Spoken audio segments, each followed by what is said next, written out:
शाहरुखने बॉलिवूडमध्ये पदार्पण करत 32 वर्ष पूर्ण केली। 32 वर्षापूर्वी शाहरुखने कोई ना कोई चाहिए प्यार करने वाला असं म्हणत बॉलिवूडमध्ये एंट्री घेतली।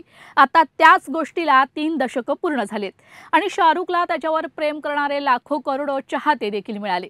शाहरुखचा हिंदी चित्रपटसृष्टीतील हा 3 दशकाचा प्रवास खूपच सुंदर राहिला। शाहरुख दीवाना चित्रपटाच्या माध्यमातून बॉलिवूडमध्ये आला, मात्र दीवाना हा शाहरुखचा डेब्यू सिनेमा होता।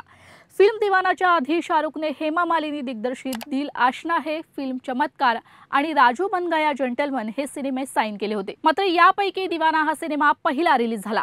दीवाना फिल्मबद्दल सांगण्यासारखी आणखी एक गोष्ट म्हणजे शाहरुखच्या रोलसाठी आधी अरमान कोहलीला घेण्यात आलं होतं, मात्र निर्मात्यासोबतच्या काही वैयक्तिक मतभेदामुळे अरमान कोहलीला या सिनेमातून ड्रॉप करण्यात आलं। त्यानंतर अभिनेता सनी देओलचं नाव या भूमिकेसाठी समोर आलं, पण काही कारणामुळे सनी देओलला सुद्धा या सिनेमात काम करणं शक्य झालं नाही। नंतर अभिनेता धर्मेंद्र यांनी दीवाना चित्रपटाचे निर्माते गुड्डू धनोआ यांना शाहरुख खानचं नाव सुचवलं आणि अशा प्रकारे हा सिनेमा शाहरुख पर्यंत आला। आणि मग काय, दीवाना चित्रपट रिलीज झाल्यानंतर हा सिनेमा त्यावेळेचा हिट सिनेमा ठरला। शिवाय या सिनेमातील सर्वच गाणी सुपरहिट झाली। दीवाना सिनेमाबद्दल सांगण्यासारखी आणखी एक बाब म्हणजे शाहरुखने आजतागायत हा सिनेमा पाहिलेला नाही आणि यामागचं कारण म्हणजे शाहरुखला त्याच्या कारकिर्दीतला त्याचा पहिला आणि शेवटचा सिनेमा पाहायचाच नाहीये, म्हणून त्याने दीवाना हा चित्रपट आजपर्यंत पाहिला नाही। दीवानानंतर शाहरुख खानच्या हिट लिस्टमध्ये बाजीगर, डर, करण अर्जुन, दिलवाले दुल्हनिया ले जाएंगे, कोयला, येस बॉस यासारखे कितीतरी चित्रपट सामील झाले।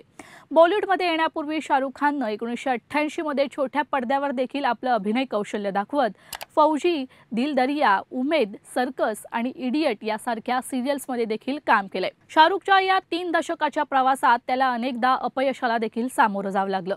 मात्र शाहरुखचे मागील अनेक चित्रपट फ्लॉप झाल्यानंतर शाहरुखनं 2023 मध्ये पठाण, जवान आणि डंकी या 3 चित्रपटाच्या माध्यमातून हिट्सची हॅट्रिक देत बॉक्स ऑफिसवर पुनरागमन देखील केलं।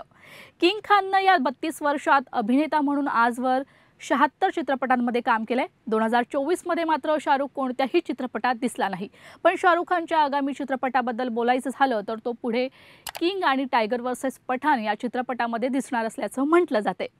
हा व्हिडिओ तुम्हाला आवडला असेल तर कमेंट करून नक्की सांगा। त्यासाठी लोकशाही फ्रेंडली या YouTube चॅनलला लाईक, शेअर आणि सबस्क्राईब करा।